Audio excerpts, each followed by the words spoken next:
Papa Dudut. Tayo mga tao ay may kakayahang mag-aruga o mag-alaga hindi lang ng ating sarili kundi maging ng mga mahal natin sa buhay. Kaya lang minsan ay nakakalimutan natin ito dahil nagkakaroon tayo ng ibang prioridad. Ibang tao o bagay na mas gusto nating alagaan kesa sa ating sarili at pamilya. Lahat ng yon ay napagdaanan ko. At mula sa mga karanasang yon ay natuto ako kaya naman nag-decide po ako na ibahagi ang mga natutuhan ko sa programa ninyong Barangay Love Stories. Pero bago ang lahat ay magpapakilala muna ako. Ako po si Kira, 26 years old at isa akong elementary school teacher dito sa Cavite. Bunso po ako sa 5 magkakapatid. At ang 2 kong ate na kapwa ay panganay at pangalawa ay meron ng sariling pamilya. Hindi sila nakapagtapos ng college dahil mas pinili nilang magtrabaho sa Manila bilang kasambahay. At doon na nga nila nakilala ang kanilang mga mister. Kaming 3 ng Kuya JM ko at ng isa ko pang ate ang naiwan sa poder nila nanay at tatay. At nung nasa 18 years old ako taong 2016 ay nagpaalam sa amin si Kuya JM na magtatrabaho na siya sa Maynila bilang truck driver, Papa Dudut.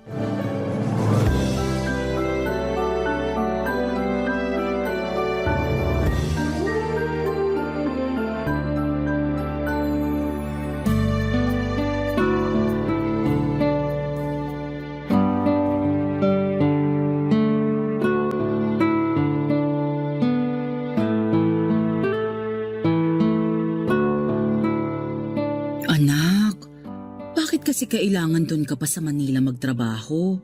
Hindi ba pwedeng dito na lang sa atin? Pwede naman po, Nay. Pero mas maraming oportunidad sa Manila. Katulad nitong kumpanya kung saan pinasok ako ni Ninong. Mataas ang arawan nila doon kumpara dito sa atin. Saka may pabigas pa sila buwan-buwan. Malaking tulong yun sa pamilya natin. Pero hindi ko pa rin mapigilang mag-alala. Siyempre, hindi ka naman uwian.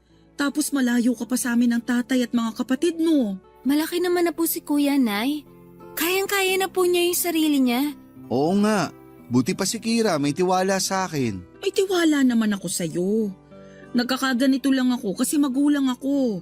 Balang araw kapag naging mga magulang din kayo, maiintindihan ninyo yung nararamdaman ko. Basta ako hindi muna ako mag-aanak. Bata pa kaya ako. Dapat lang, no? Pag-aaral mo at tupagin mo, Kira. Kaya nga ako magtatrabaho sa Manila kasi gusto ko makapagtapos ka ng kolehiyo. Hayaan mo anak, babantayan kong mabuti ang si Kira. Sasabihin ko sa'yo lahat ng ginagawa niya rito. Grabe naman po kayo, Nay. O bakit? Tama lang naman yun para alam ng Kuya JM mo kung saan napupunta yung perang kinikita niya. Hindi ko naman po sasayangin sa kung saan-saan ang pera ni Kuya. Huwag na po kayong mag-alala. Sa bagay, tama rin naman si Kira. Kasi simula pa lang elementary, consistent honor student na siya. Kaya naniniwala ako na makakapagtapos siya ng college. Oo naman. Pangarap ko rin naman makapagtapos eh. Pangarap din ng buong pamilya yan. Kaya sana wag mong sayangin yung pagkakataon na binigay sa'yo. Kuya naman eh. Kung magsalita ka parang musmus pa rin na bata ang turing mo sa akin. Siyempre gets ko na yung sinasabi mo. Pangako, mag-aaral ako ng mabuti at magtatapos ng kolehiyo. Pangako yan ha. Oo nga. Pero JM, bibisita ka pa rin naman dito sa atin, di ba? Opo, kapag holiday po. Susubukan ko rin umuwi kapag rest day. Pero di po ako mangangako. Ha? Bakit naman? Sinabihan na kasi ako ni Ninong na hindi raw fix yung oras ng uwian naming mga driver. Lalo kung malayo yung pagdidelivera namin. Baka raw sobrang late na kami makauwi sa barracks. E di itulog na lang daw namin imbis na umalis pa. Sa bagay, nakakapagod nga yun. Huwag na kasi kayo masyadong clingy kay Kuya. Nandito naman kami ni Ate. Ano bang pinagsasasabi mong masyadong clingy dyan? Kung makaasta kayo, parang mawawalan kayo ng anak. Natural! Mapapalayo sa atin yung kuya mo. Oo nga po. Pero hindi naman kayo ganyan kaklingi sa 2 ate namin nung umalis at nagtrabaho sa Manila. Alam ko na. Siguro kasi paborito niyo talaga si Kuya JM. Ano bang pinagsasasabi mong bata ka? Totoo naman, di ba? Kasi siya lang yung nag-iisang lalaki sa aming magkakapatid. Kaya paborito niya siya ni tatay. Si Kuya JM din ang pinakamasipag at matulungin. Buti naman at alam mong masipag at matulungin ang kuya mo. Kaya sana, pag alis niya, maging masipag at matulungin ka rin rito, lalo na sa bahay natin. Sakit niyo naman magsalita. Masipag at matulungin naman po ako Nauutusan naman ako. Oo nga, pero laging may kabuntot na reklamo. Kuya naman. Totoo naman, kaya huwag ka ng mga tuwiran. Tapos magtataka ka pa kung bakit malungkot ako na aalis ang kuya mo? Sabi ko nga po hindi na. Basta, Nay, huwag na kayong masyadong malungkot. Kasi kaya ko naman ang sarili ko. Saka lagi akong tatawag kay Kira para kumustahin kayo. Huwag naman lagi. Kasi baka tulog ako nun. Sige ka, hindi ko masasagot yung tawag mo. Tingnan mo, wala pa nga, nagrereklamo ka na naman. Joke lang kuya. Basta ingat ka dun ha. Kami na bahala kina nanay at tatay. Papa Dudut, 23 years old na si Kuya JM ng mga panahong yon. Dahil nga siya na ang tumatayong panganay matapos magsipag-asawa ng dalawa naming ate, ginawa ni Kuya ang lahat ng makakaya niya para makatulong sa aming pamilya. Pero bata pa lamang ay masipag na talaga si Kuya Papa Dudut. Siya ang pinakamatalungin sa aming magkakapatid. Nag-iisang lalaki rin kaya paborito ni nanay at tatay si Kuya. Pero katulad ng iba kong mga ate ay hindi na nakapagtapos ng college si Kuya dahil mas pinili niyang maghanap buhay. Nabaldado kasi ang tatay namin matapos nitong ma-stroke. Simula noon ay naging taong bahay na ito habang inaalagaan ni nanay at si Kuya na ang tumayong padre di pamilya. Kahit malungkot ang mga magulang namin, sa pag-alis ni Kuya ay masaya naman ako kasi nangako siya sa akin na pagtatapusin niya ako ng kolehiyo. Mataas kasi ang pangarap ko para sa aking sarili. Ayokong gumaya sa mga kapatid ko na mas pinili na magtrabaho na lamang kesa magtapos ng pag-aaral. Bukod doon ay alam ko na magiging proud sa akin ang mga magulang namin dahil ako pa lang ang magiging kauna-unahang college graduate sa pamilya. Mabilis na lumipas ang isang buwan. Walang mintis ang pagtawag sa akin ni Kuya JM upang kumustahin kami. Lalong-lalo na ang kalagayan nila nanay at tatay, Papa Dudut.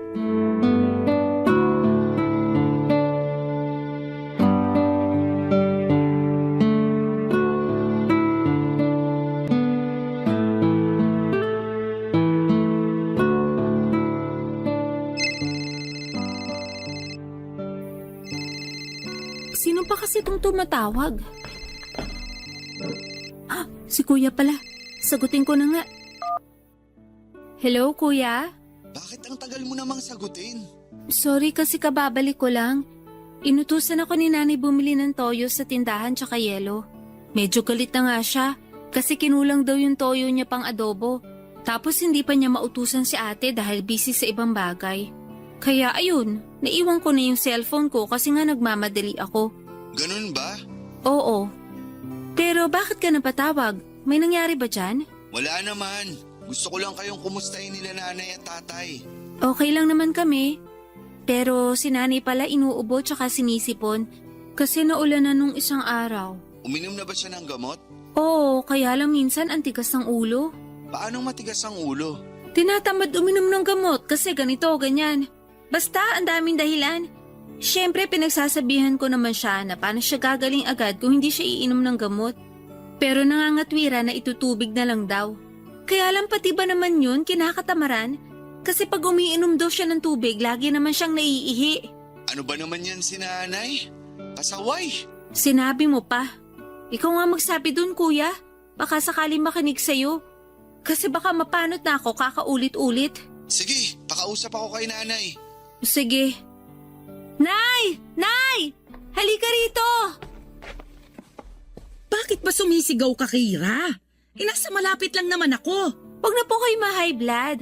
Sige kayo, baka sumakit batok nyo. Kung batukan kaya kita. Grabe naman po kayo. Bakit mo ba kasi ako tinatawag? Si kuya po nasa phone. Kausapin daw kayo. Ganun ba? Sana kanina mo pa sinabi. Akin na nga yung cellphone mo. Ito po. Hello, JM. Hello, Nay. Naku, buti naman napatawag ka, anak. Miss na kita eh. Miss na miss agad, nung isang araw lang tumawag din si kuya. Mabuti pa, tignan mo muna yung ulam natin doon, kumalambot na. Kesa naman yung sumasabat-sabat ka sa usapan namin ng kuya mo. Okay Saway po. na to. Kalma lang kayo. Baka ma-high blood kayo niyan. Paano ako kakalma? Eh ikaw ba naman ang araw-araw kasama sa bahay ang kapatid mong si Kira? Napakapalasagot at mahilig mga tuwiran. Ganun na ba ngayon ng mga kabataan? Hayaan niyo po at pagsasabihan ko para hindi na kayo laging nagagalit. Hindi naman ako laging galit. Ngayon lang to kasi nga may nararamdaman ako. Nabanggit nga po sa akin ni Kira na may ubod-sipon kayo kasi naulanan kayo nung nakaraan. Oo eh. Lumabas ako noon para kunin yung padala mo. Kaso biglang buhos ng ulan nung malapit na ako sa bahay natin. Eh imbis na sumilong, tumakbo na lang ako para makauwi na. Eh kaso naabutan pa rin ako ng ulan. Pero ayos naman ako. Yan po ba yung ayos? May iniinom naman na akong gamot. Na kinatatamaran niyo rin daw inumin. Yan ba yung sinabi nung magaling mong kapatid? Opo, at mukhang tama nga siya. Ay, nay naman. Paano kayo gagaling yan agad kung hindi nyo iniinom yung gamot nyo? Hindi rin daw kayo umiinom ng tubig. Kasi nagrereklamo kayo na laging nagbabanyo. Eh baka naman ma-dehydrate kayo niyan. Sorry anak ha. Pasensya na talaga. Okay lang po. Basta wag na po kayong maging pasaway. Para rin naman sa inyo yan. Para gumaling kayo agad. Kasi baka mapagastos pa tayo ng malaki pag lumala yung sakit nyo. Oo eh, naisip ko rin yan. O hayaan mo, simula ngayon, iinumin ko na yung gamot ko. Kay Kuya Ay, kabayo. JM lang pala kayo susunod eh. Bakit naman nanggugulat ka dyan, Kira? Hindi naman po ako nang gugulat. Kakakapin nyo yan. Ewan ko sa'yo.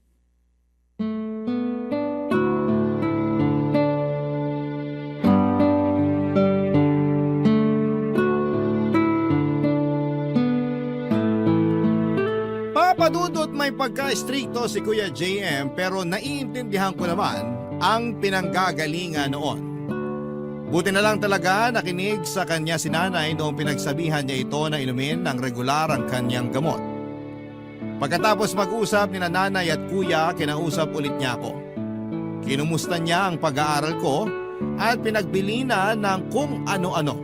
Kasama na nga doon na huwag muna akong makipagrelasyon.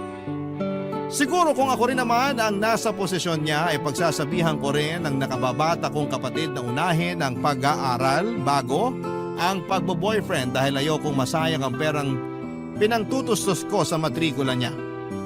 Alam ko na concern lamang sa akin si kuya kaya kahit nakakainis na pinagsabihan niya ako ng tungkol sa bagay na matagal ko nang alam ay iniintindi ko na lamang. Lahat ng sweldo ng kuya ko ay pinapadala niya sa amin sa Cavite. Lalo na noong unang 5 buwan ng pagtatrabaho niya. Minsan papadudot ay wala na siyang tinitira para sa sarili niya pero pinagsasabihan ko siya na magtabi rin dahil pag nangailangan siya ay baka wala siyang madukot. Buti na lamang at nakinig sa akin si kuya papadudot.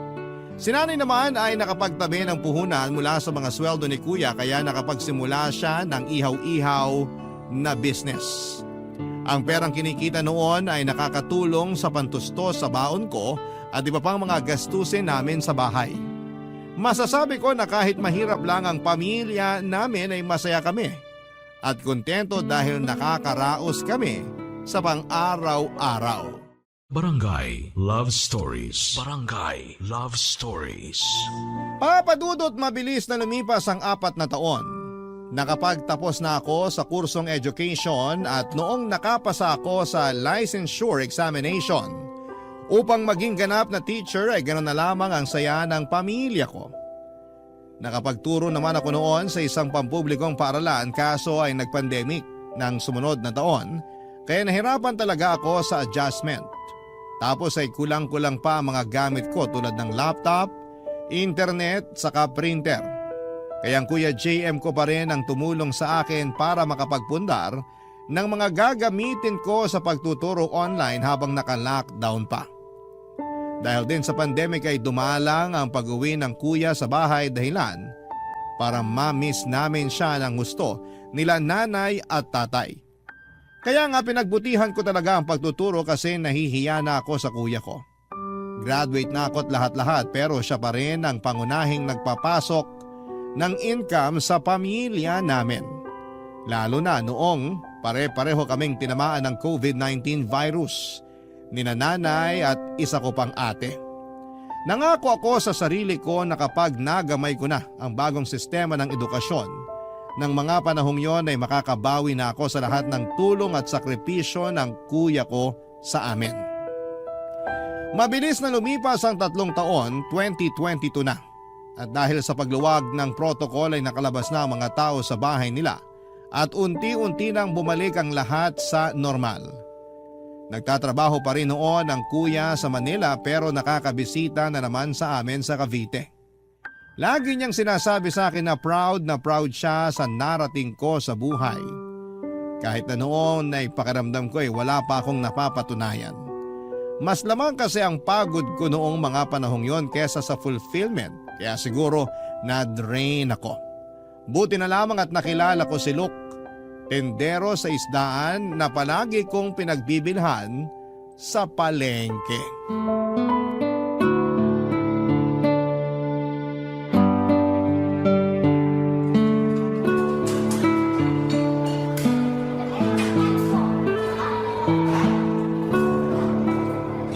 Itong burger para sa'yo, pati itong pineapple juice. Tapos, itong fries naman tsaka apple pie sa akin. Thank you. Napaka-gentleman mo talaga. Siyempre, ganun talaga pag mahal mo. Naks naman. Mabuti pa, kumain ka na. Mukhang pagod na pagod ka eh. Oo, pagod na pagod talaga ako. Grabe yung mga estudyante ko, sobrang hyper. Pero mahal ko yung mga yun Alam ko na mahal mo mga estudyante mo. Nakikita ko na dedicated ka sa pagtuturo mo. Kaya nga, bilib na bilib ako sa'yo eh. Ikaw naman, huwag mo na akong bulahin. Hindi kita binubola no. Nagsasabi lang ako ng totoo. O sige na, sige na. Sa bagay, kahit yung unang beses pa lang kita nakilala, ganyan ka na. Anong ganito na ako? Yung mahilig magsabi ng kung ano-ano magagandang bagay sa akin. Kagaya nung lagi mong pagpapaalala na maganda ako. Kahit na mukha na talaga akong stress at pagod. Tapos yung sinasabi mong mahalaga ako, lalo kapag feeling down ako o malungkot lang. Ano pa ba? Basta marami. Sa totoo lang, dyan mo ko nakuha, kaya nga pumayag akong ligawan mo eh. Hindi lang naman kita basta gusto, Kire. Mahal kita. At kapag naging tayo, ikaw na mismo magsasawa sa kapapaalala ko sa'yo kung gaano kita kamahal. Promise, hindi ka mapapagod? Mapapagod saan? Namahalin ako kapag naging tayo. Ngayon nga na nanliligaw pa lang ako sa'yo, hindi ko nararamdaman yun eh. Paano pa kaya pag naging tayo? Wala lang. Naisip ko lang. Kasi karamihan sa mga kakilala kong babae, pare-pareho yung naging karanasan nila sa mga boyfriend nila pagkatapos nilang sagutin. Yung bang nagbago raw bigla, nawala yung pagmamahal na todo-todo nung nanliligaw pa lang. Kaya ngayon pa lang, tinatanong na kita kung hindi ka mapapagod sa akin. Hindi naman lahat ng lalaki pare-pareho. Tsaka, ibahin mo ako sa mga boyfriend ng mga kakilala mo. May paninindigan ako at isang salita. Hinding-hindi ako mapapagod sa pagmamahal ko sa'yo. At pag naging tayo, lalo lang kitang mamahalin ng husto.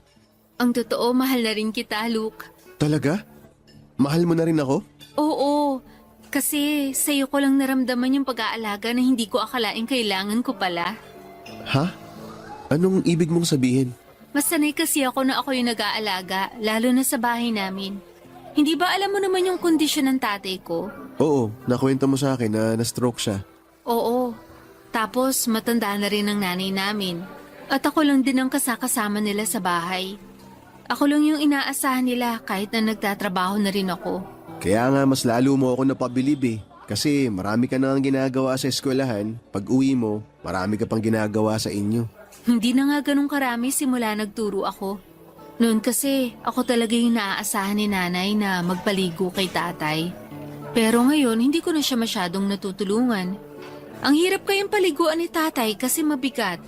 Kaya ginagawa ng nanay ko pag hindi niya na kaya, kasi mag-isa lang siya, pinupunasan na lang ng basang tuwalya.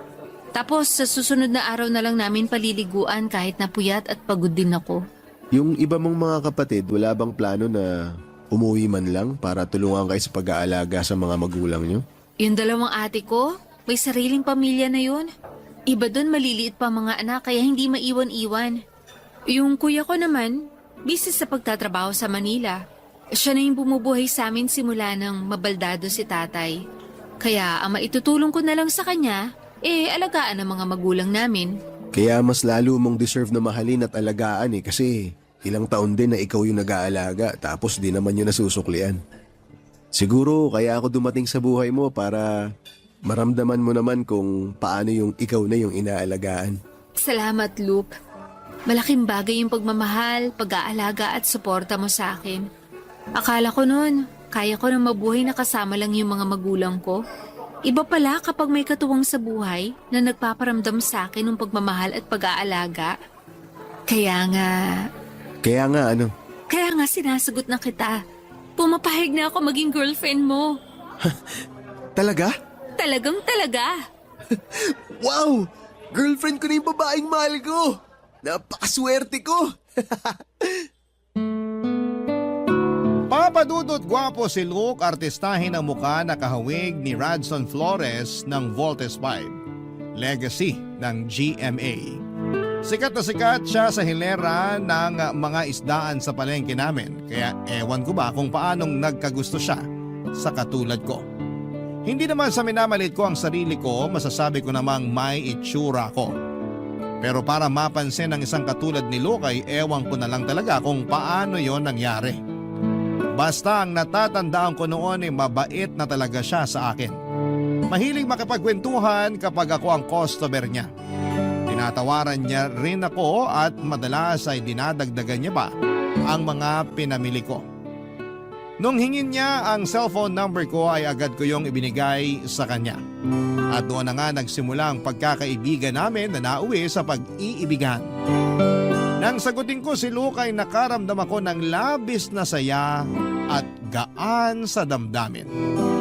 Maalaga kasi siya at first time ko lang maalagaan dahil simula nang umalis si Kuya JM sa bahay namin para magtrabaho ay ako na ang umiintindi kina nanay at tatay. Yung ate ko kasing isa ay nakahanap na rin ng trabaho sa Rizal noong naalis ang quarantine. Hindi na rin naman buwabata ang mga magulang namin at kasabay ng pagtuturo ko ang responsibilidad na alagaan sila, papadudot. Bagay na hindi ko naman nirereklamo pero aminado akong nakakapagod din. Mabilis na nagdaan ang isang taon at masasabi ko na sobrang nagpapasalamat ako sa Diyos. Dahil dumating sa buhay ko si Luke.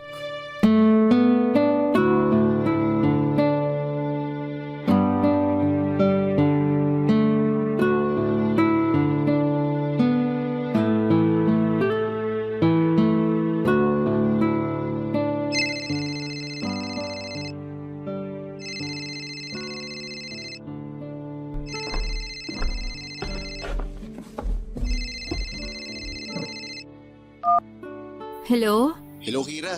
Bakit naman ang tagal mo sagutin? Kanina pa ako tumatawag sa'yo Pasensya ka na ha kasi busy ako kanina. Inasikaso ko si tatay kasi dumumi siya. Kailangan linisan agad baka mangamoy. Sigurado ka ba na yun talaga yung ginagawa mo? Oo naman. Bakit ba ganyan ka makapagtanong? Wala lang. Pakiramdam ko kasi busy ka sa ibang lalaki. Ginagawa mo lang dahilan yung tatay mo. Bukod sa tatay ko, sino namang lalaki ang tinutukoy mo? Yung bagong teacher sa school nyo na umaali-aligid sa'yo. Ha? Sinong bagong teacher? Teka, paano mo nalaman na may bagong teacher nga sa school namin? Nakalimutan mo yata na estudyante mo yung anak ng kumpare ko. O ngayon, naikwento nung bata sa tatay niya na may bagong araw teacher na lalaki sa inyo na madalas umaali-aligid sa'yo. Akala mo yata hindi makakarating sa akin yung mga nangyayari dun no? Sandali. Bago mo ako pagbintangan ng ganyan, pakinggan mo muna ako, okay? Unang-una, hindi siya umaaligid sa akin. Natural, magkasama kami sa trabaho, kaya nakikita kami na magkasama rin. Pero walang mali siya yun, no? At panghuli, wala kaming ginagawang masama para paghinalaan mo ko ng ganyan. Ay, oo na.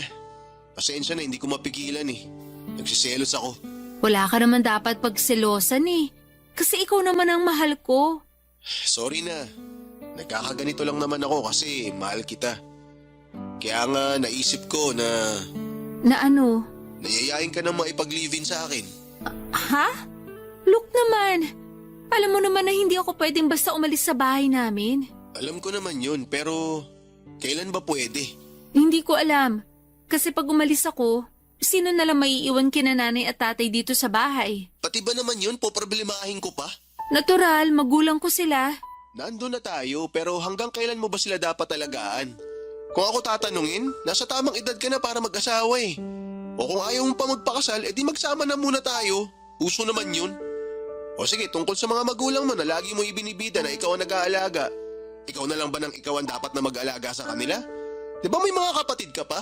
Di ba napag-usapan na natin yung tungkol sa bagay na yan?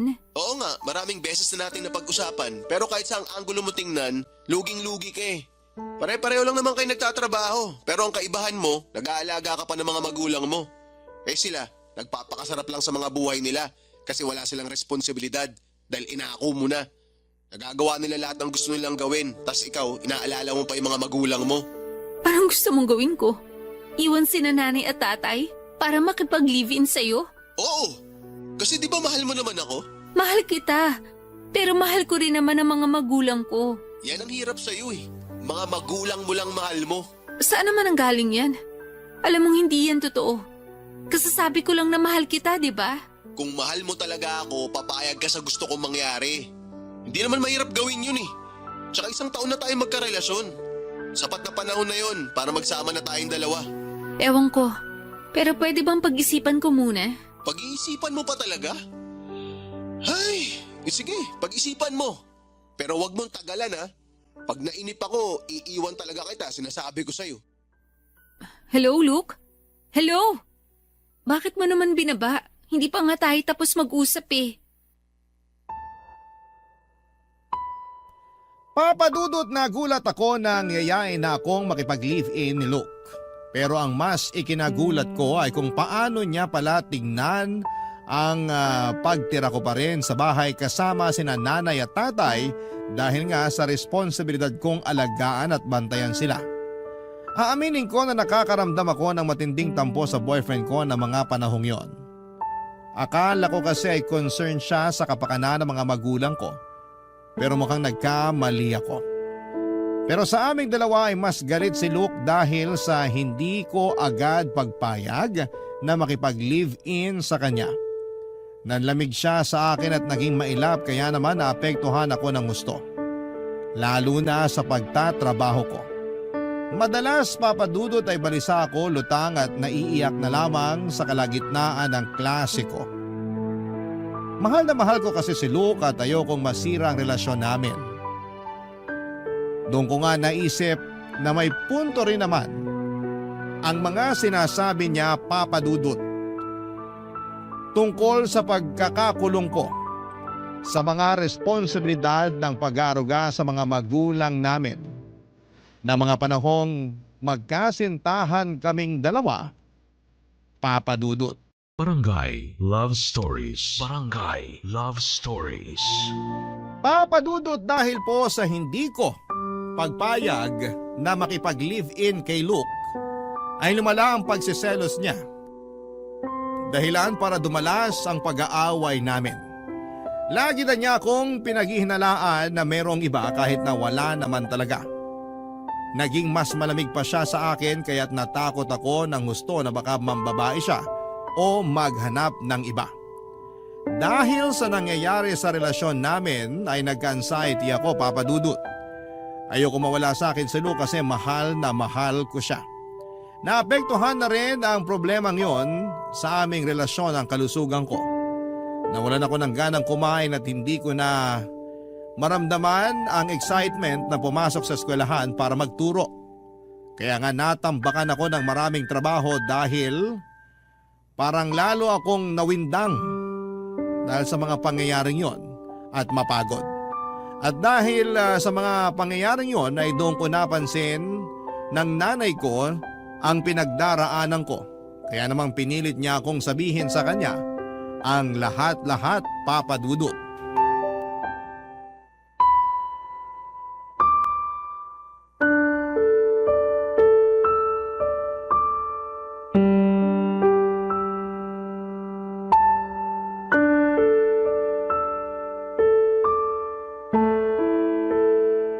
Napapansin ko lagi kang balisa anak ka. May pinagdaraanan ka ba? Wala po, Nay. Anong wala? Halatang halata sa boses mo. Sige na, sabihin mo na sa akin kung anong nangyayari para naman matulungan kita. Si Luke po kasi. O bakit? Hiwalay na ba kayo? Hindi pa po pero nanlalamig siya sa akin. Ha? Bakit naman? Kasi po, Kasi ano? May ginawa ka ba kaya siya nagkakaganon? meron po. Huwag mong sabihin ng lalaki ka, Kira. Nay naman syempre hindi po. Hindi ko magagawa yun kasi mahal ko si Luke. Bakit nga siya nanlalamig sa'yo? Sabi mo may ginawa ka, kaya siya nagkaganon. Ano ba kasi yon? Niyaya niya po ako makipag-live-in. Ano? Live-in? Ibig sabihin aalis ka na rito sa bahay natin? Opo, kung pumayag ako. Pero sabi ko, pag-iisipan ko po muna. Ano pag-iisipan pa? Sana sinabi mo sa kanya na hindi ka pumapayag. Po? Hindi mo ba ako narinig? Sana sinabi mo na hindi ka pumapayag. Hindi yung pag-iisipan mo pa. Bakit naman po hindi ako papayag, Nay? Mahal ko po si Luke. Mas mahal mo pa si Luke kaysa sa amin ng tatay mo? Hindi po, pero... Pero gano'n na rin yun. Kung makikipag-live-in ka na sa boyfriend mo, paano na lang kami ng tatay mo? Sinong katukatulong ko sa pag-aalaga sa kanya? Sige nga. Alam mo namang matanda na rin ako. Kung minsan nga alagain na rin ako tapos aalis ka pa. Naisip ko naman po yun, pero... Pero tama naman si Luke na kailan ako pwedeng umalis sa pamamahay natin para naman unahin ang sarili ko. Hanggang kailan ko po kayo aalagaan ni tatay? Hindi lang naman ako yung anak nyo. Paano naman po ko? Paano naman po yung buhay na gusto ko? Sinasabi mo bang perwisyo kami ng tatay mo sa'yo? Hindi naman po sa ganun. Hindi raw. Pero yun ang pinaparamdam mo sa amin ng tatay mo. Sana po maintindihan niyo yung punto ko. Mahal ko po si Luke. At nasa tamang edad na kami para magsama. Hindi ko naman kayo pinipigilang magsama. Pero wag muna ngayon. Bakit po? Para lalo niyo ako makulong sa responsibilidad ng pag-aaruga sa inyo ni tatay? Napaka walang utang na loob mo. Kung makapagsalita ka, akala mo hindi mo kami magulang ah. Sa totoo lang, pagod na po akong alagaan kayo ni tatay. Pagod na ako sa pagtatrabaho. Pagod na ako sa buhay ko. Buti pa sina kuya at yung ibang mga ate ko, nagagawa nila kung anong gusto nila. Pero paano naman ako? Parang hindi naman po kasi patas. Ilang taong ko na rin kayo inaalagaan ni tatay. At kahit na ngayon na may sarili na akong trabaho, inaalagaan ko pa rin kayo kahit napapagod na ako. Tapos akala ko susuportahan niyo ako sa gusto ko mangyari sa relasyon namin ni Luke. Yun pala, kayo pa yung mangunguna na pagbawalan akong gawin yung bagay na gusto ko. Umalis ka! Sige, gawin mo na ang gusto mo. Total, masamang anak ka naman eh. Makasarili. Akala mo may mararating ka sa ugali mong yan? Sisiguraduhin kong makakarating sa Kuya JM mo yung sinabi mo sa akin. Tignan natin kung hindi magalit sa iyo yung kuya mo. Papadudot aminado akong nagulat ako sa naging reaksyon ni nanay matapos kong sabihin sa kanya ang pinagdaraanan ko. Pati na rin ang plano kong pagkonsidera na makipag-live-in kay Luke. Nasa tamang edad na rin kasi kami ng mga panahong yon. Buong akala ko ay susuportahan niya ang desisyon ko sakaling sabihin kong gusto ko nang makipag-live-in at pakisamahan sa isang bubong ang boyfriend ko. Pero dahil nga sa mga sinabi niya sa akin ay napatunayan ko na tama nga si Luke. Na makasarili ang mga magulang ko dahil ayaw nila akong palayain sa responsibilidad ng pag-aaruga sa kanila. Hindi nga nagtagal ay nakarating sa kaalaman ng kuya ko ang sumbong ni nanay tungkol sa pag-uusap namin. At tulad ng inaasahan ay galit na galit sa akin ang kapatid ko noong tinawagan niya ako sa cellphone. Dismayado raw siya sa akin dahil mas gusto ko pang iwanan ng mga magulang namin at sumama sa iba kesa alagaan sila. Nang mga panahong yon ay may kinakasama na rin si Kuya JM. At suportado ni nanay at tatay ang pakikipag-live-in niya. Pero pagdating sa akin ay tutol sila. Kaya useless na rin magpaliwanag kay kuya dahil sarado ang pag-iisip niya. Sarili lamang niya ang mahalaga sa kanya. Kaya ang ginawa ko ay tinuloy ko ang pakikipag-live-in kay Luke dahil para sa akin ay toxic na ang pamilya ko.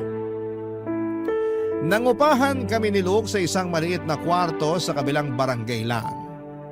Pero pagkalipas ng 2 buwan, iba't ibang tao ang pumupunta sa inuupahan namin para singilin ng utang ang kinakasama ko. At nang tanungin ko siya tungkol doon ay inamin niya na may mga inutangan nga siyang tao pero hindi niya masabi sa akin kung saan niya dinala o ginamit ang pera. Nagalit ako sa kanya pero mas nagalit siya sa akin. Ang ending, Papa Dudut, ako na lang ang nagbayad ng mga utang niya kahit masama ang loob ko. Pero may mas isasama pa pala ang loob ko sa kinakasama ko. Lalo noong lumala ang adeksyon niya sa pag-inom ng alak. Lagi na siyang naglalasing at ang dahilan niya ay natanggal daw siya sa pinagtatrabahuhang isdaan. Ang dinig ko naman ay ayaw na raw sa kanya ng may-ari dahil hindi naman pagtatrabaho, kundi pag-online games lang ang inaatupag niya. Dahil nga sa mga nangyari, sa akin niya binunton ng frustration niya. At paglasing siya, ay pinagbubuhatan niya ako ng kamay. 2 buwan ko ring tiniis ang pananakit niya sa akin dahil mahal ko siya. Hanggang isang araw ay kinumusta ako ng Kuya JM ko nung umuwi siya sa amin sa Cavite. Tinawagan niya ako sa cellphone at nakiusap siyang umuwi ako sa bahay para makita nila nanay at tatay dahil miss na raw nila ako, Papa Dudut.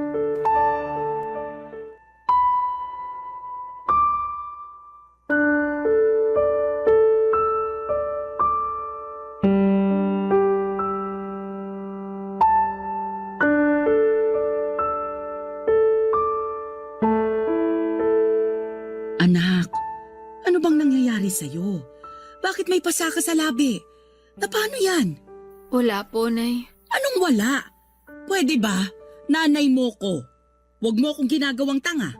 Sinong may gawa sa'yo niyan? Si Luke ba? Kasi po, Kasi ano? Sabihin mo sa amin kung kagagawan niya ng lalaking yon para naman maturuan natin siya ng leksyon. hindi kuya, wag. Wag mo nang galawin si Luke. At bakit hindi? Ilakas pala ng amas siya kung siya talaga yung nanakit sa'yo. Siya nga ba, Kira? Siya ang may kagagawa niyan sa'yo? Opo, Nay. Ay, tinamaan naman talaga ng lintik. Pero kasalanan ko naman. Kasi sumagot-sagot ako sa kanya ng pabalang.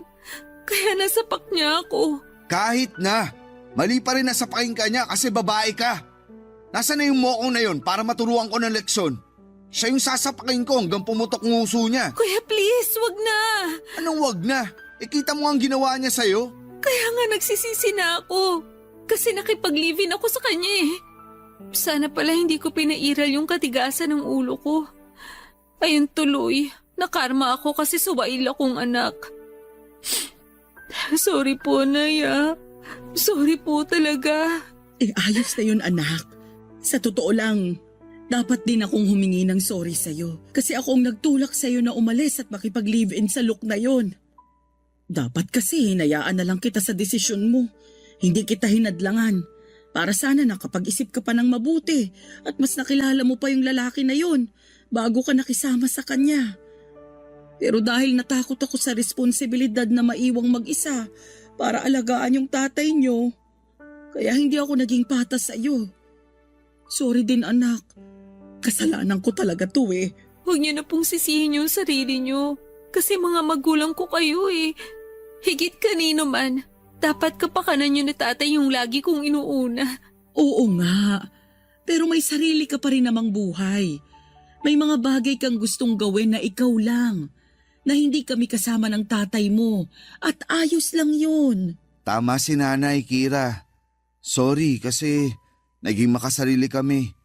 Sorry kasi inatang namin sa iyo yung responsibilidad na alagaan sila ni tatay. Ang dami-dami nating magkakapatid. Mali pala yun. Dapat pala nagsasalitan tayo sa pag-aaruga kina nanay at tatay dahil pare-pareho natin silang mga magulang. Kaya nga, sising-sisi ako kasi nangyari pa sa iyo yan sa kamay ng Luke na yun. Ako rin naman malaki yung pagsisisi ko. Masyado ako nabulag sa pagmamahal ko sa kanya. Hindi ko na nakita yung mga Maling bagay na ginawa niya nung una pa lang. Masyado ako nagmadali kaya ako nagkamali. Ano nang desisyon mo? Hihiwalayan ko na po si Luke. Ayoko na pong makisama sa kanya kasi pagod na akong intindihin siya. Kaso sabi mo mahal mo pa siya. Opo, pero unti-unti nang nababawasan yung pagmamahal ko na yun sa kanya. At bago pa yung tuluyang mapalitan ng galit at hinanakit, at tuluyan na ako mawalan ng respeto sa kanya, mabuti pang maghiwalay na kami ng landas. Magandang desisyon yan. Basta, tandaan mo na nandito lang kami nila nanay at tatay sa tabi mo, ano man ang maging desisyon mo. Salamat, Kuya. Maraming salamat talaga. Walang anuman yun. Welcome ka dito sa bahay. Umuwi ka na rito, anak. Papa Dudut, yun na nga ang hudyat para tuluyan akong makipaghiwalay kay Luke at umuwi sa bahay namin para makasama sina nanay at tatay. At kahit na gustong-gustong kasuhan ni Kuya JM ang ex-boyfriend ko dahil sa pananakit sa akin, ako na lamang ang tumanggi dahil ayoko na ng gulo. Ang huling balita ko kay Luke ay nahulog siya sa manhole noong minsang bumaha sa barangay namin at nabalian ng buto sa binti. Sa kasalukuyan ay masaya ako habang kasama sina nanay at tatay sa aming bahay. Lumipat na rin pala sa Cavite sina Kuya JM at ang misis niya matapos nilang ikasal last month, kaya naman mas malapit na sila sa amin. Lagi rin silang nasa bahay tuwing linggo para makipagbanding kina nanay at tatay at makinig sa barangay love stories. Yung iba ko namang mga kapatid ay dumadalaw na rin sa amin kaya masasabi ko na naging mas maligaya ang aming pamilya. Kung tatanungin ninyo naman kung kumusta na ang puso ko, masasabi ko na nasa daan pa rin ako ng paghilom. Takot pa kasi akong pumasok muli sa panibagong relasyon matapos ang pinagdaanan ko kay Luke. Pero hindi ko naman tuluyang sinasarado ang puso ko na balang araw ay makikilala ko rin ang lalaking magmamahal at mag-aalaga sa akin. Sa ngayon, Papa Dudut, ay inabala ko muna ang sarili ko sa pagtuturo. Hanggang dito na lamang po ang sulat ko at maraming salamat sakaling mapili po ninyong i-ere sa Barangay Love Stories ang kwento ko at sana'y kinapulutan po ito ng aral at inspirasyon ng mga kabarangay natin. God bless and more power sa inyong istasyon. Ang inyong forever kapuso at ka-barangay, Kira. Dear Papa Dudut, mahirap magtiwala lalo na kung naranasan mo ng maloko ng paulit-ulit. Ang mas mahirap pa rito ay hindi mo alam kung sino-sino ang mga taong dapat mong pagkatiwalaan. Ako po si Amber, 25 years old at sales lady sa isang butik sa kilalang mall dito sa Parañaque. Lumaki naman ako sa maayos at kumpletong pamilya. Ang nanay at tatay ko na siguro ang isa sa mga pinakamasipag na taong nakilala ko. Sila ang inspirasyon ko kung bakit patuloy ako sa pagsusumikap sa buhay. Sila ang dahilan kung bakit taus-puso kong tinatanggap ang mga tao sa paligid ko dahil inakala ko noon na ang mundo ay katulad nila. Mabait at hindi marunong manlamang. Pero sa pagtanda ko ay napagtanto kong hindi pala ganon kasimple ang mundong ginagalawan natin, Papa Dudut. Nagkalat sa paligid ang mga taong mapagsamantala at manloloko. At isa nga ako sa mga naging biktima. Mula sa pagiging mapagtiwala ay nagsimula akong magkaroon ng trust issues sa mga tao simula nang paulit-ulit akong niloko ng mga taong pinagkatiwalaan ko. 19 years old lamang ako noong unang umibig ang puso ko. Na-in-love ako, Papa Dudut, sa isang 29 years old na engineer kung saan kalaunan ay nalaman ko na meron na pala itong sariling pamilya. Ang sumunod namang boyfriend ko ay noong 22 years old ako. Magkapareho lamang kami ng edad pero hindi rin nagtagal ang pagsasama namin dahil nahuli ko siya na marami palang ibang kausap na babae sa Facebook. Ang huling boyfriend ko naman ay nabuntis nito ang kapitbahay nila na ex-girlfriend pala niya. 3 beses akong umibig. 3 beses din akong niloko at sinaktan. Kaya naman simula noon, Papa Dudut, ay naging maingat na ako sa mga lalaking kinikilala ko. Mahirap buuin ang sarili lalo na kung ibinigay sa mga lalaking inakala kong aalagaan ako ang pagkatao ko. Kaya naman noong muli akong nakakilala ng bagong lalaki sa buhay ko na si Jude, nag-aalangan man ay sumubok pa rin ako. Pero sa pagkakataong yon, ay dala ko na ang mga aral na natutunan ko mula sa mga nauna kong relasyon. Papa Dudut.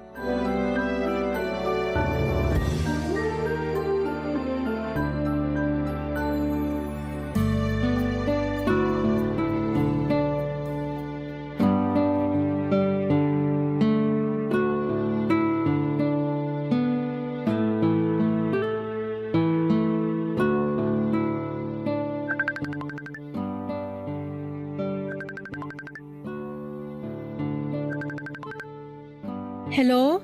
Hi, magandang gabi. Kumusta ka? Okay naman. Eto katatapos lang kumain, ikaw. Okay lang din. Nagre-review ako ngayon. Nagre-review ka pala, bakit ka tumawag? Ipinahinga ko lang tong mga mata ko. Naisip ko na tawagan ka para naman ma-inspire ako sa pagre-review. Lo, eme to? Open mo cam mo para makita kita. Ayoko, nakapantulog na ako eh. Sige na, please. Kahit saglit lang. Sige na nga. O eto na. Kita na ba ako? Opo. Ganda niyo naman po. Ay naku, tigilan mo ako, Jude ha. Style mo bulok. Totoo naman. Ganda mo. Kaya nga kita message noon eh. Salamat. Ano naman nire-review mo? Yung para sa klase namin bukas. May oral recitation kami. Hindi ba nakakapagod yung ginagawa mo? Pagkatapos mo pumasok sa school, papasok ka naman sa work mo, tapos pag uwi, review ulit. Mabuti may lakas ka pang natitira. Nakakapagod pero kailangan gawin eh. Huwag mo sanang masamain tong tanong ko ha, pero paanong hanggang ngayon nag-aaral ka pa rin? Lagi ka bang bagsak sa klase? Hindi naman. Wala kaming pera eh. Kaya nakailang beses akong tumigil. Bilang bunso, mas priority ng mga magulang ko noon na pag-aralin sina ate at kuya. Kaso pagkatapos graduate, nagkapamilya agad sila. Kaya imbis na matulungan ako sa pag-aaral, hindi na nila nagawa kasi may kanya-kanya na silang pamilya na ginagastusan. Kaya ka nagtatrabaho ngayon para matustusan mo yung pag-aaral mo? Ganon na nga. Kung hindi ko gagawin yon, hindi ako makakapag-aral. At alam naman natin na kapag wala kang diploma, pahirapan ang makahanap ng trabaho. Totoo naman yan. Pero grabe ang pagod mo nun. Nasanay na lang din yung katawan ko. Parang automatic na nga eh. Napaglabas ng school, diretso agad sa trabaho.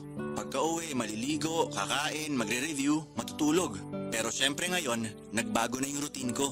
Paanong nagbago? Syempre, bago matulog, kailangan makausap muna kita para masarap tulog ko. Bebe time kumbaga. Baby time ka dyan. Hindi pa nga tayo magjowa, ikaw talaga. Pero malapit na naman, di ba? Ewan ko. Depende. Depende naman saan. Depende kung sasagutin ba kita o hindi. Ano bang kailangan kong gawin para makuha ko na yung matamis mong oo? Secret! Ayaw pa sabihin. Baka naman paasahin mo lang ako ha. Bakit? Ayaw mo na? Pagod ka naman ligaw? Pwede ka naman nang tumigil kung pagod ka na. Hindi. Siyempre hindi. Hindi nga ako napapagod na maghapon nag-aaral at nagtatrabaho eh. Siyempre hindi rin ako mapapagod sa'yo. Liligawan kita hanggang sa mapasagot kita. Tignan nga natin kung hanggang saan ka tatagal. Strong to. Mukha lang ako mahina tingnan. Pero determinado akong tao. Sus! Sinasabi mo lang yan kasi nanliligaw ka. Alam mo, hindi mo naman kailangan magpakapagod para mapasagot ako eh. Magpakatotoo ka lang. Huwag mo kong gawing priority mo kasi may mas mahalaga ka pang goal sa buhay kaysa sa akin. Nasa panahon na lang yan kung babagay ba talaga tayo o hindi. Ano bang klaseng boyfriend yung hinahanap mo? Isang ugali lang naman yung gusto ko sa isang lalaki. At yun yung kapag loyal siya. Diyan nagsisimula ang lahat eh. Kapag loyal ang boyfriend, masaya ang girlfriend. Kapag loyal ang tao, walang problema, walang gulo. Kapag loyal ang partner mo, may peace of mind ka. Yun lang ang kailangan mong patunayan sa akin. Yun lang ba? Madali lang naman pala eh. Loyal naman ako kaya huwag ka mag-alala. Nasa tamang tao ka na. Ewan ko sa'yo. Mag-review ka na nga dyan. Baka ako pa masisi kapag bumagsak ka sa recitation niyo bukas.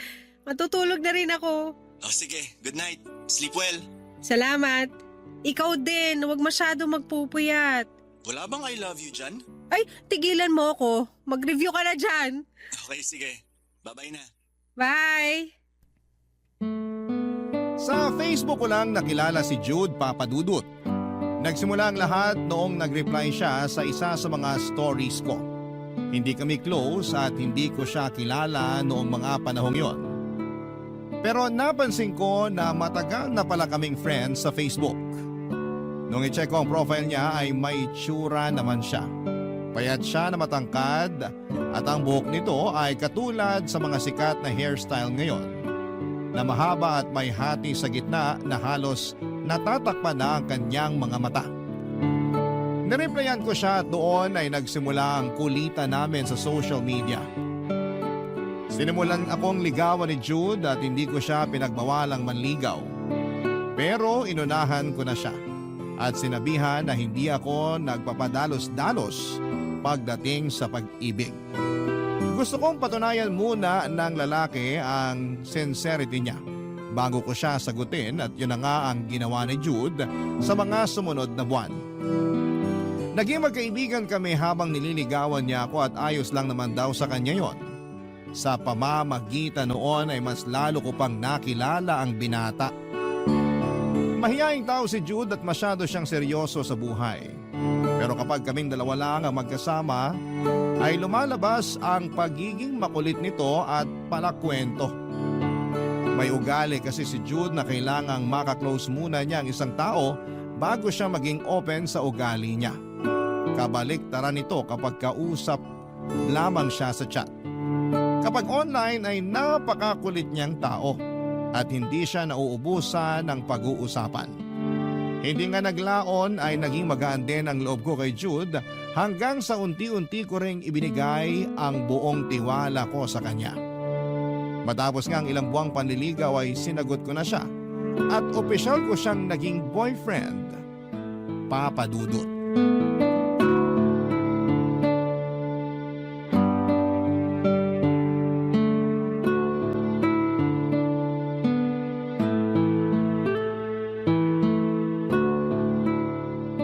Uy, Jude, sure ka ba talaga na pwedeng pumunta rito sa rooftop? Baka mamaya mahuli tayo ah. Bakante naman tong building na to. Kaya pwedeng pumasok kahit na sino. Kahit na, private property pa rin to. Kaya pwede tayong kasuhan ng trespassing nung may-ari kung sakali. Nagpaalam naman ako sa gwardya. Kumpare ni tatay yung nagbabantay dito. Kaya pinayagan tayong makapasok. Tsaka hindi naman tayo magtatagal eh. Manonood lang tayo ng sunset. Kung bakit kasi sa dami ng lugar na pwedeng puntahan, dito mo pa ako dinala sa abandonadong building eh. Mamaya may multo rito ah. Ang tanda mo na, nagpapaniwala ka pa sa mga multo? O bakit? Totoo namang may multo ah. Hindi totoo ang mga multo. Alam mo kung anong totoo? Ano? First anniversary na natin. 1 taon na tong relasyon natin, yun ang totoo. At kaya kita dinala rito kasi gusto kong i-celebrate natin yun ngayon. Dito mismo? Oo, pinaghandaan ko tong araw na to. Kaya bago tayo tumuloy, pumikit ka muna. Ang dami mo talagang alam. Sige na, pikit na. Kasi may surprise ako sa'yo. Oo na, ito na. Nakapikit na. Halika, hawakan mo tong kamay ko. Sunod ka sa akin. Saan ba tayo pupunta? Malayo ba? Ilang hakbang lang. Kailangan nating umikot kasi haharap tayo sa kanluran. Bakit naman sa kanluran? Basta, makikita mo mamaya kung bakit. Check mo yung dinadaanan ko ha. Baka madapa ako. Mahulog pa ako. Ang taas pa naman ng building na to. Huwag kang mag-alala, malayo naman tayo sa gilid eh. Eto na, nandito na tayo. Pwede ko na bang buksan to mga mata ko? Oo, pwede na. Wow! Ikaw nag-ayos lahat nito? Oo, ayos ba? In fairness ha, nag-effort ka pa. Picnic sa rooftop. May romantic side ka pala. Siyempre naman, para sa'yo yan. Nagdala talaga ako ng picnic blanket para ma-enjoy natin yung paglubog ng araw. Kaya pala kailangan nakaharap sa kanluran. Sakto, wala nakaharang na building dito banda. Di ba? Galing kong pumili ng lugar, no? Imbis na kandila, kato lang nakasinde. Para hindi tayo malamok habang kumakain. Scented yan, kaya mabango. Salamat, ang sweet mo talaga. Hindi ako nagkamali na sinagot kita. Sabi ko naman sa'yo wala kang pagsisisihan kapag ako yung naging boyfriend mo. Asus, na. Halika na, umupo na tayo. May binili akong pizza at soft drinks. Dapat pala nagdala rin ako ng pagkain para may share naman ako kahit papano. Hindi mo kasi sinabi na magde-date pala tayo ngayon. Nakasuot pa naman din ako ng uniforme galing trabaho. Hinahabol ko kasi yung sunset Ako nga naka-school uniform pa Traffic na kasi kanina, kaya dumiretso na ako sa trabaho mo para masundo kita. Sayang kung hindi natin maaabutan yung sunset. Sa bagay, hindi na natin kailangan magbihis kasi dalawa lang naman tayong nandito. Ang importante ngayon, magkasama tayo nagse-celebrate. Totoo naman. Salamat, Jude. First time ko lang makaranas ng ganito. Para sa'yo, gagawin ko ang lahat. Mapasaya lang kita. Promise, gagawin ko rin ang lahat para maibalik sa'yo lahat ng efforts na ginagawa mo sa akin. Ikaw pa lang, solve na ako Ay naku, napakabulero mo talaga. Kumain na nga tayo bago pa lumamig tong pizzang dala mo. Kanina pa yan kaya baka malamig na yan ngayon. Ay di kain tayo ng malamig na pizza. Papadudod si Jude yung best example ng taong tinatawag nila ngayong nonchalant. Kung hindi mo siya tatanungin ay hindi niya sasabihin sa'yo kung ano ang nararamdaman niya. Hindi rin siya mahilig lumabas at karaniwan ay sa bahay, eskwela, trabaho lang siya namamalagi. Wala siyang bisyo dahil ayon sa kanya ay wala naman daw siyang sapat na yaman para gumasto sa mga bagay na magsasayang lang ng pera. Proud ako sa kanya dahil sobrang focus siya sa mga priority niya sa buhay at yon ay ang makapagtapos ng pag-aaral at makatulong sa kanyang pamilya. Wala akong problema kay Jude pero may isang bagay akong kinakabahala para sa kanya at yon ay ang paglapit ng tukso sa kanya. May itsura si Jude at malakas ang datingan nito dahil sa pagiging tahimik at misteryoso niya. Hindi na ako magtataka pa kung marami mang babae ang nagpaparamdam sa kanya, lalo na sa school nila. Sa katunayan ay nakwento sa akin ni Jude na may isang kaklase siyang siniship sa kanya. Very vocal daw kasi yung babae at hindi na sekreto sa buong klase nila na nagkakagusto ito sa boyfriend ko. Kilig na kilig daw yung babae tuwing tinutokso sila sa klase kahit na hindi naman siya pinapatulan ni Jude. Aaminin ko na nakaramdam ako ng selos. Medyo na-threat ako sa isiping may babaeng nagkakagusto sa boyfriend ko lalo na at hindi ko naman siya mabantayan araw-araw. Ganon pa man papadudod ay lagi naman akong ina-assure ni Jude na biruan lamang ang mga nangyayari sa eskwelahan nila at never siyang magkakagusto sa kaklase niyang yon. Pero bilang isang girlfriend papadudod, hindi ko maiwasang mag-overthink lalo na't araw-araw silang nagkakasama at nagkikita. Doon na po ako nagsimulang magkaroon ng trust issues sa nobyo ko ng mga panahong yon, papadudod. Barangay Love Stories. Barangay Love Stories. Papadudod para sa isang babaeng ilang beses nang niloko ng mga kalalakihan. Mahirap kalabanin ang isipang mahilig mag-overthink. Simula nung nalaman ko ang tungkol sa babaeng nagkakagusto kay Jude ay lagi na ako nag-iisip ng masama sa boyfriend ko. Kapag mabagal siyang mag-reply ay napapaisip ako kung may iba ba siyang kachat o baka ayaw na ba niya akong kausap kaya hindi siya nagre-reply. Hindi rin ako makatulog sa gabi dahil laging tumatakbo sa isipan ko kung ano ang ginagawa ni Jude after naming mag-usap sa cellphone. Kung natutulog na ba siya kaagad o baka naman may iba pa siyang katawagan. Lagi ko noong tinetest si Jude at tinuhuli kung may ibang babae ba siyang kinakausap. Dumating nga noon sa puntong gumawa pa ako ng fake account at gumagamit pa ako ng peking pangalan at picture ng magandang babae para i-chat siya. Nagpanggap ako na interesado ako sa kanya at nilandi ko siya online gamit ang peking Facebook. Sakalang napanatag ang loob ko nung hindi kinagat ni Jude ang sinet up ko para sa kanya. Kinuwento pa nga niya sa akin na may babae raw na nagchat-chat sa kanya sa Facebook kahit na alam kong ako naman yon at ibang pangalan lamang ang ginamit ko. Napatunayan ko noong time na yon na loyal nga sa akin si Jude. Agad ko ring dinilit yung Facebook na ginamit ko para sa kanya at saka bumawi sa boyfriend ko. Papa Dudut, may isang araw noon na kailangan magstay ni Jude ng late sa eskwelahan nila dahil may research silang tinatapos. Naisip ko na puntahan siya sa eskwelahan nila pagkatapos ng trabaho ko. Sinamahan ko siya sa research na ginawa niya at para na rin mabakuran ko siya at makita ng mga kaklase niyang meron siyang girlfriend.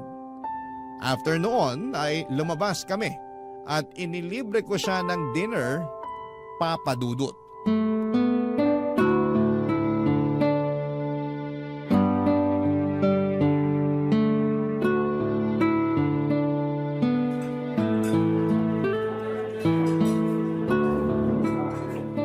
So, kumusta naman ang araw mo? Okay lang. Medyo busy sa school. Daming activities eh. Mabuti na lang pala naisipan kong i-treat ka ngayon para naman kahit papano makapag-relax ka. Salamat pala sa libre. Walang anuman. So after nito, saan ka na? Diretso ka na sa work. Wala akong pasok sa trabaho ngayon. Nagpaalam ako. Bakit? Huy, tinatanong kita kung bakit. Ha? Ano yun? Ang sabi ko, bakit hindi ka papasok sa trabaho mo ngayon?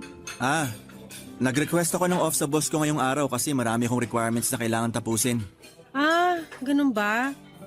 Requirements ba talaga yung kailangan mong tapusin? O baka naman may ibang tao ka pang kailangang atupagin?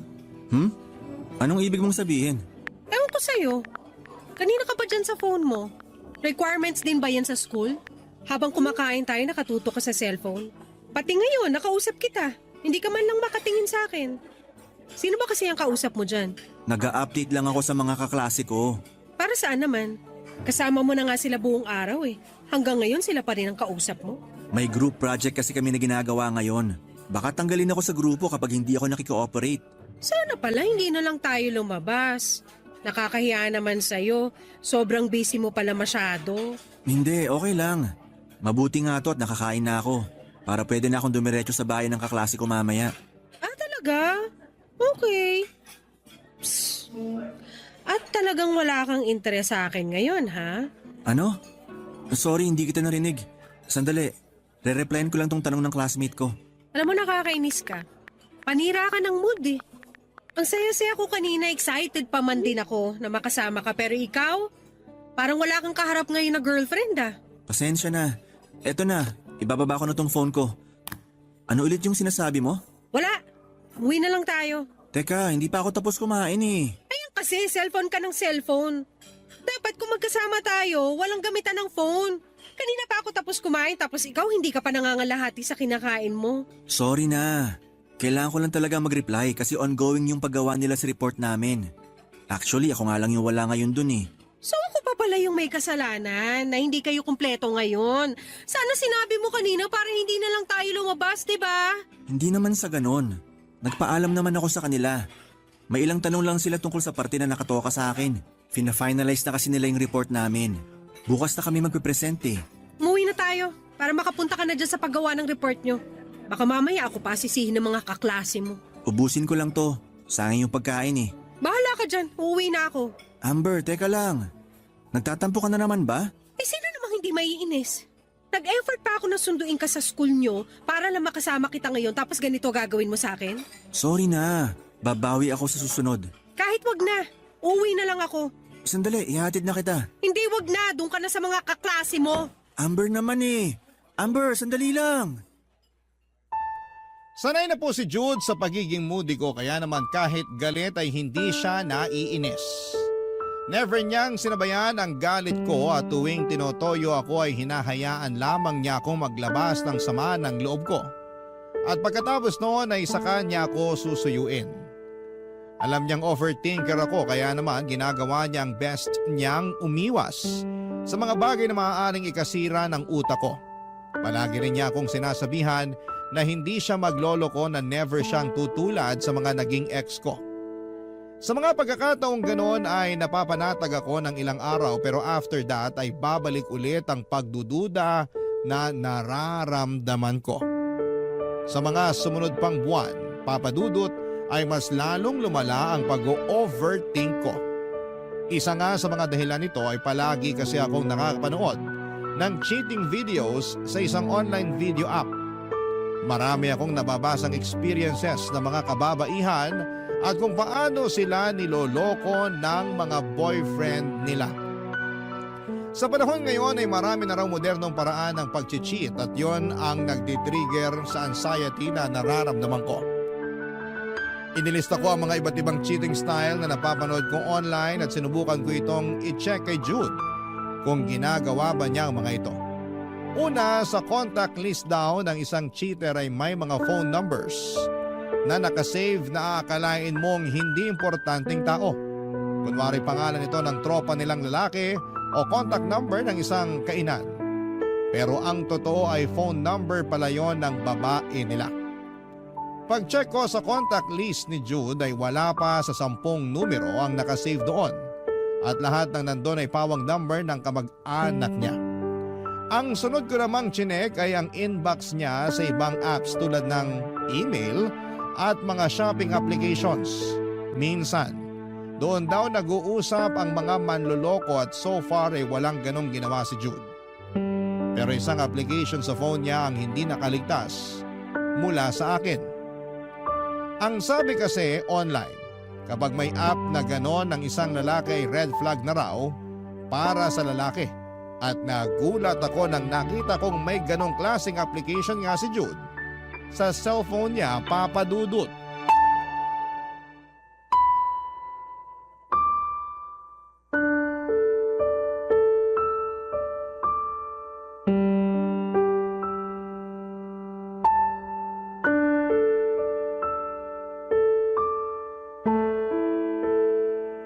Jude, pahiram ng phone mo. Bakit? Nagcha-charge ako eh. Amin na, saglit lang, may titignan lang ako. Ano ba yun? Ako natitingin. Ibigay mo na lang sa akin. Ba't naman takot na takot ka magbigay ng phone? May tinatago ka ba dyan? Wala. Ano namang itatago ko sa'yo? Oh, ayan. Ano ba kasing titingnan mo? Basta. Anong password mo? Yung dati pa ba? Nagpalit ako ng password. 6699 na yung bago. Bakit ka naman nagpalit? Wala lang. 6, Lagi naman ako nagpapalit ng mga password ko eh.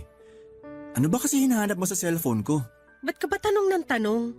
Kung wala ka namang tinatago, chill ka lang dyan. Si Amber naman parang ewan eh. I-check mo na naman ba kung may kausap akong ibang babae? Wala kang makikita dyan kasi wala naman akong kausap na iba. Shhh! Manahimik ka. Nagsasayang ka lang talaga ng oras. Ayun!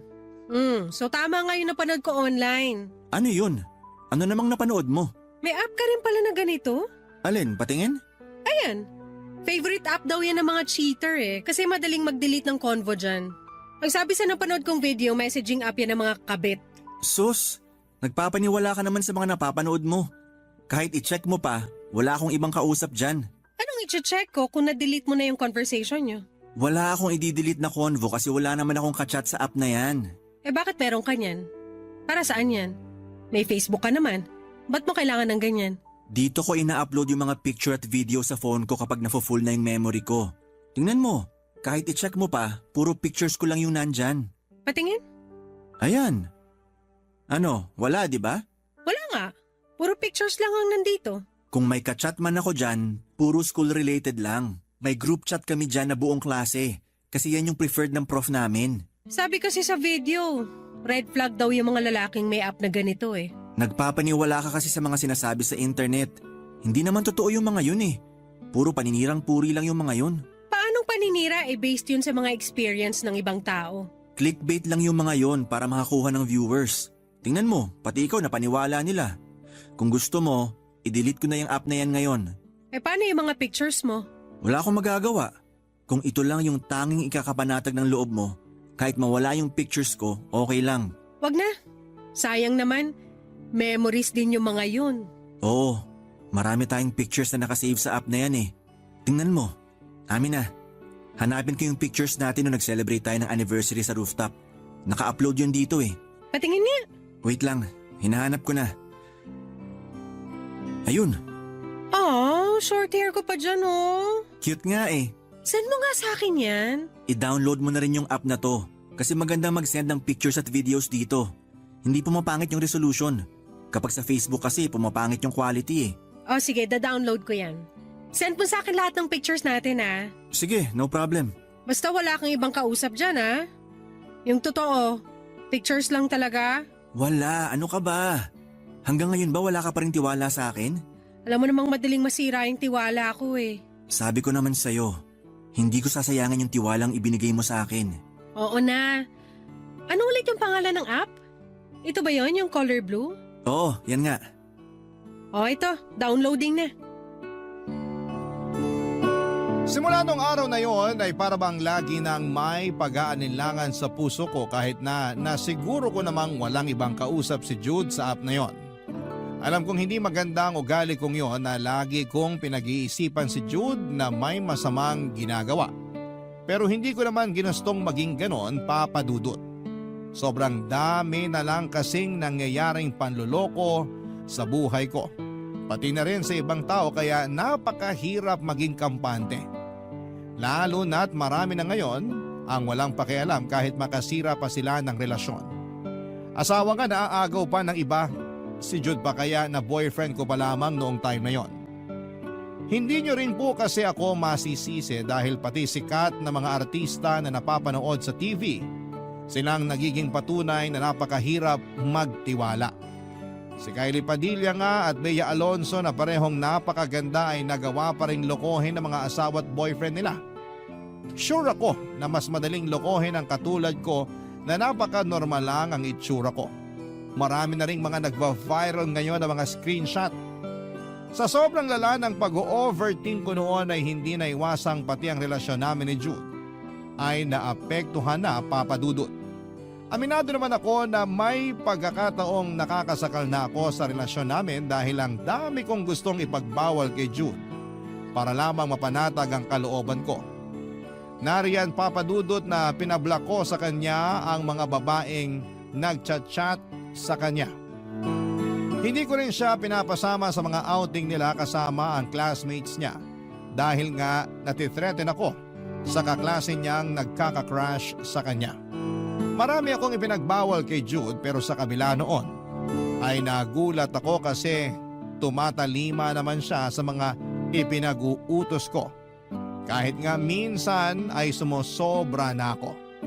Ganon pa man, kahit naging sunod-sunuran na si Jude sa mga gusto ko, ay hindi pa rin nawala ang masamang kutob ko. Kaya naman noong panahong yon, isang bagay ang naisip kong gawin, Papa Dudut. Barangay Love Stories. Barangay Love Stories. Papa Dudut, nanonood lamang ako noon ng mga video online nung dumaan sa feed ko ang video ng isang babaeng gumagawa ng mga loyalty test. Dahil sa ginagawa niya ay maraming lalaki ang napapatunayang niloloko pala ang mga girlfriend nila. Ang sistema magpapanggap ang babae na itatago na lang natin sa pangalang Nina. Magkukunwari siyang interesado sa lalaki at lalandiin niya ito sa utos na rin ng mga babaeng gustong ipa-loyalty test ang kanya-kanyang nobyo. Kapag kumagat ang lalaki at nakipag-meet kay Nina, ay sa kanya i-video ang mga pangyayari at ipapadala niya ito sa girlfriend na nagpapa-loyalty test para may pruweba ang ginagawa nilang panluloko. Dahil sa kanya ay maraming relasyon ang nasira dahil lang hindi makapagpigil ang mga lalaking sineset up niya at nalulungkot ako tuwing may babae na namang pinaibig lang tapos ay lolokohin din pala. Hindi nga ako makapaniwalang napakaraming lalaki ang kumagat sa pain ni Nina.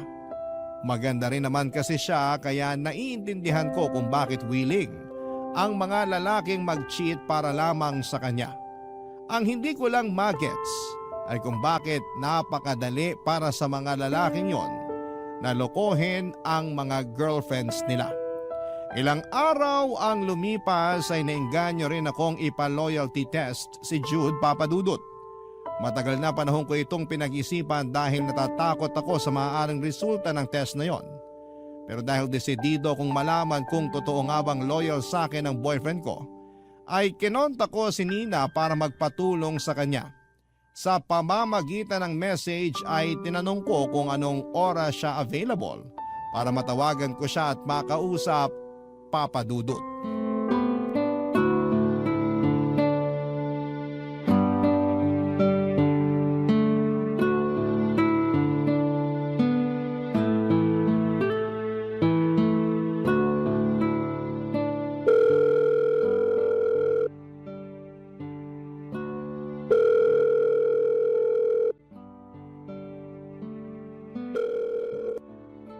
Hello?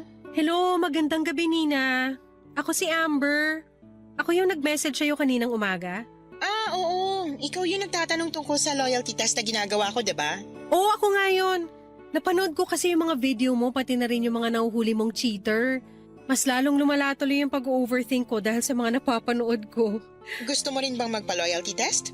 Kung pwede sana, may bayad ba siya? Wala, libre to. Wow, talaga? Oo. Gusto ko lang talaga makatulong sa mga kapwa ko babae kasi naranasan ko na rin maloko eh. Ang goal ko lang naman is ilabas yung baho ng mga lalaking hindi makontento sa iisang babae.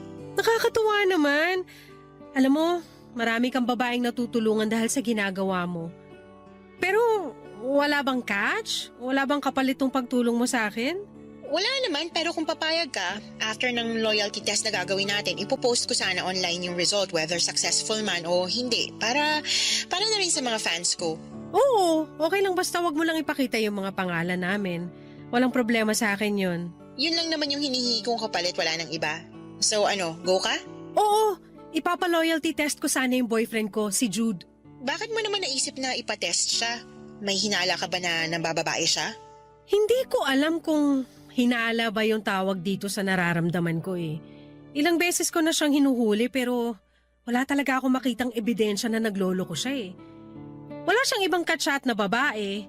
Umiiwas naman siya sa mga taong nagpaparamdam sa kanya pero ewan ko kung bakit parang may laging bumubulong sa akin na may ibang ginagawa yung boyfriend ko. Parang hindi ko alam yung word eh. Gut instinct? Oo, ganun nga. Parang ganun yung nararamdaman ko. Naku girl, trust your instincts kasi, 'di ba? Sabi nga nila na mas malakas ang intuition ng babae kaysa lalaki. Kung tingin mo may mali, malamang may mali nga. Kaya nga kita kinontak eh, para matapos ng lahat. Paano bang gagawin natin? Madali lang. Imi-message ko lang siya. Makikipagharutan ako sa kanya tapos kapag nakuha ko na yung loob niya, sasabihan ko siya na type ko siya. Minsan sila yung mag-i-invite na imita ko pero kung hindi nila gagawin yun, ako yung magfa-first move. Ang goal natin is kung aamin ba siya na may girlfriend ba siya habang ini-entertain niya ako. Kung i-deny ka niya, first red flag na yun.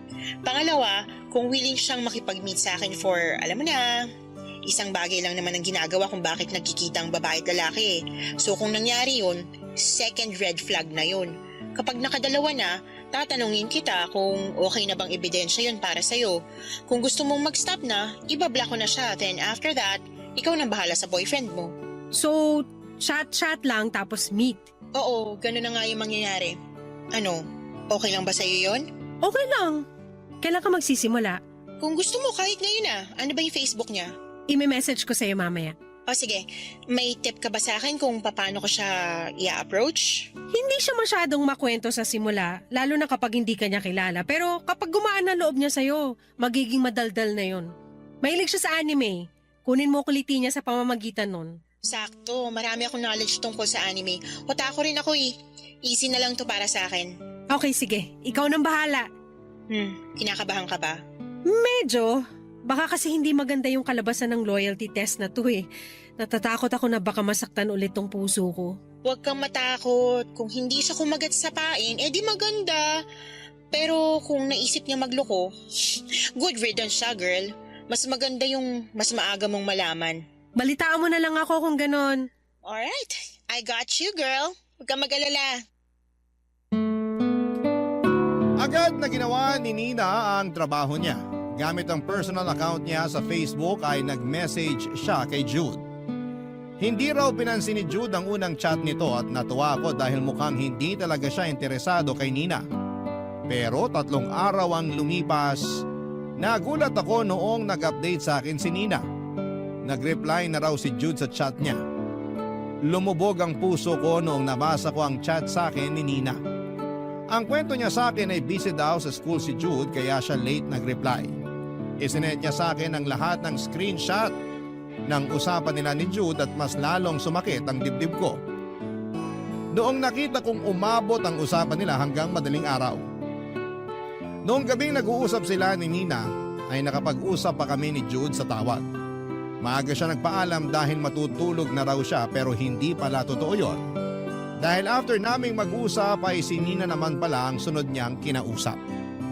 Casual topics lang naman ang naging usapan nila ni Nina. Hindi mo ito maiisipan ng mali siya dahil parang getting to know ang nangyari sa pagitan nila. Tinanong ako ni Nina kung gusto ko pa bang ituloy ang plano namin. Umuo ako, Papa Dudut, kahit na medyo nasasaktan na ako ng mga time na yon. Ang sunod na tinanong ni Nina ay kung may girlfriend na ba si Jude. Inamin ito na may girlfriend na nga siya. Nagkunwari si Nina na gusto niyang landiin si Jude kahit na may girlfriend na ito, Papa Dudut, pero hindi na raw nag-reply sa kanya si Jude. Sa halip ay blinak na siya or hindi na sila nakapag-usap pa. Nakahinga ako dahil naging successful ang ginawa naming loyalty test ni Nina. Dahil doon ay napatunayan kong loyal nga sa akin si Jude. Pinasalamatan ko si Nina at bilang kapalit ay ipinost naman niya sa account niya ang isa na namang successful loyalty test na ginawa niya. After that ay hindi na ulit kami nag-usap pa ni Nina. Dumaan ng ilang linggo at panatag na ako sa relasyon namin ni Jude. Pinagkatiwalaan ko na siya at lahat ng pagdududa at pag-aalinlangan sa puso ko ay inalis ko na. Ganon pala ang feeling kapag buong-buo ang tiwalang ibinibigay mo sa boyfriend mo. Kaso nga lang, habang pauwi na ako sa trabaho noon ay isang kaibigan ang nag-message sa akin. Nakita raw niya si Jude sa food court ng isang mall na may kasamang babae. Kinabahan ako sa nabasa ko at agad kong pinuntahan ng mall na tinutukoy ng kaibigan ko. Nagpunta ako sa food court at doon ay nakita ko nga si Jude na may kasamang babae. Walang iba kundi si Nina. Naggalit ako at nanlumo sa nakita ko. Gusto ko na sana silang sugurin that time, Papa Dudut, pero may mas maganda akong naisip na gawin. Inilabas ko ang cellphone ko saka ko tinawagan si Jude para hulihin sila ng harap-harapan, Papa Dudut.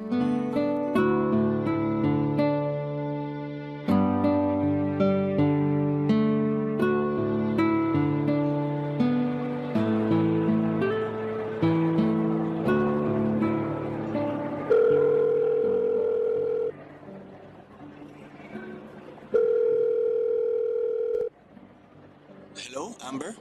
Napatawag ka. Busy ka ba? Labas tayo? Pasensya na. Nandito pa ako sa school ngayon eh. May tinatapos pa ako. School? Pero bakit parang ang ingay naman dyan? May event kasi rito kaya medyo maingay. Maraming tao. Sorry talaga, busy lang. Bawi na lang ako sa sunod. Ganun ba? Sayang naman. Gusto ko sanang kumain ngayon eh. May gusto akong puntahan na food court sa mall. Ganun ba? Bukas na lang kung gusto mo. Hindi, okay lang. Ako na lang pupunta. Actually, naglalakad na ako ngayon papunta sa food court na sinasabi ko. Nasa labas ka? Saan banda? Dito lang. Malalaman mo kung saan in 3, 2, 1. Hello? Amber? Hello? Pinatay ko na yung tawag. Amber? Ba't pa tayo mag-uusap sa cellphone kung pwede naman tayong mag-usap ng personal, 'di ba? Anong ginagawa mo rito? Ako yung tinatanong mo kung ano yung ginagawa ko rito? Hindi ba dapat ikaw yung tinatanong ko niyan? Akala ko ba nasa school ka? Busy ka, di ba? Sa bagay, totoo nga naman. Busy ka sa ibang babae. Hi, Nina! Amber, Nagkakamali ka ng iniisip. Magpapaliwanag ako. Hindi eh. Tama yung iniisip ko. Huwag mo na subukang lumusot pa kasi huling-huli na kita. Susubukan mo pa akong utuin eh. Kaibigan ko lang si Nina. Nagkakilala kami sa Facebook. Nagpapasama lang siya sa akin kasi Tama na, huwag ka namang paliwanag pa. kailangan ko magpaliwanag para hindi mo ma-misinterpret yung nangyayari. Wala ka na ipapaliwanag, Jude. Ako yung magpapaliwanag. Totoo yung sinabi ni Jude, walang mali siya tong pagkikita namin. Nagpasama lang talaga ako sa kanya kasi... Isa ka pa. Ano to? Loyalty test extended version? Di ba nga binlock ka na ni Jude? Hindi ba dapat wala na kayong contact kasi yun yung usapan? Na after ng loyalty test, wala nang communication. Yun lang ang trabaho mo, Nina. I-check mo lang kung gaano ka-loyal yung boyfriend ko sa akin. Hindi mo trabahong agawin siya sa akin. Loyalty test? Anong loyalty test? Teka, magkakilala kayo? Paano nangyari yun?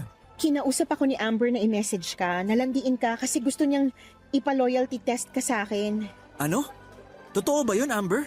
Nagdududa siya sa loyalty mo sa relasyon niyo kaya kinunsyaba niya ako. Huwag kang mag-alala, nakapasa ka naman sa test dahil blinak mo ko eh. Pero after ilang araw, in-unblock mo ko saka ka nag-message ulit sa akin. Nag-usap tayo ng ilang araw tapos nagpasama akong kumain sa labas kasi wala akong kasama at pumayag ka. Yun ang nangyari, Amber. Bakit? Wala ka bang ibang kaibigan na pwedeng sumama sa'yo? Kailangan sa boyfriend ko talaga? Sa bagay, kung ganyang ahas, wala talaga mananatiling kaibigan sa'yo. Sandali lang. Sinet up niyo ako? Anong trip to, Amber? Oo, sinatap kita kasi hindi ako mapanatag. Ang mali ko, nagtiwala ako sa babaeng Makaterin pala. Ano bang tingin mo sa akin, Amber? Bakit ba hirap na hirap kang pagkatiwalaan ako? Ikaw pa talaga yung may ganang magalit sa akin. Sinubukan kong pagkatiwalaan ka, Jude. Ginagawa ko naman yung best ko pero hindi ko alam kung bakit laging may bumubulong sa isip ko na wag masyadong magtiwala. Ngayon alam ko na kung bakit. Totoo nga yung mga nararamdaman ko. Ito na mismo. Ginawa mo na yung ikinakatakot ko. At ikaw naman, Nina, ganito na ba ang bagong style ng mga ahas? Kunwari gumagawa ng loyalty test, tapos kapag naghiwalay yung magjowa, ikaw sasalo sa boyfriend nila? Grabe ah, high-tech na rin pala ngayon, pati pa nga agaw. Amber, hindi ganun yun. Wala naman... Sa'yo na si Jude kung gusto mo. Amber! Sa ginawa mong pagsisinungaling, never nang babalik yung tiwala ko sa'yo. Araw-araw na akong mag-iisip ng masama at hindi magiging healthy yon para sa akin. Kung nagawa mo magsinungaling sa akin ngayon, magagawa mo pa ulit yon sa mga susunod na araw. Kaya mas mabuti pang itigil na lang natin to para hindi mo nang kailangan magsinungaling. Maganda nga eh, kasi hindi ko na rin kailangan mag-overthink. Amber naman! Balik na kayo sa ginagawa nyo. Good luck sa inyong dalawa. Amber, sandali lang!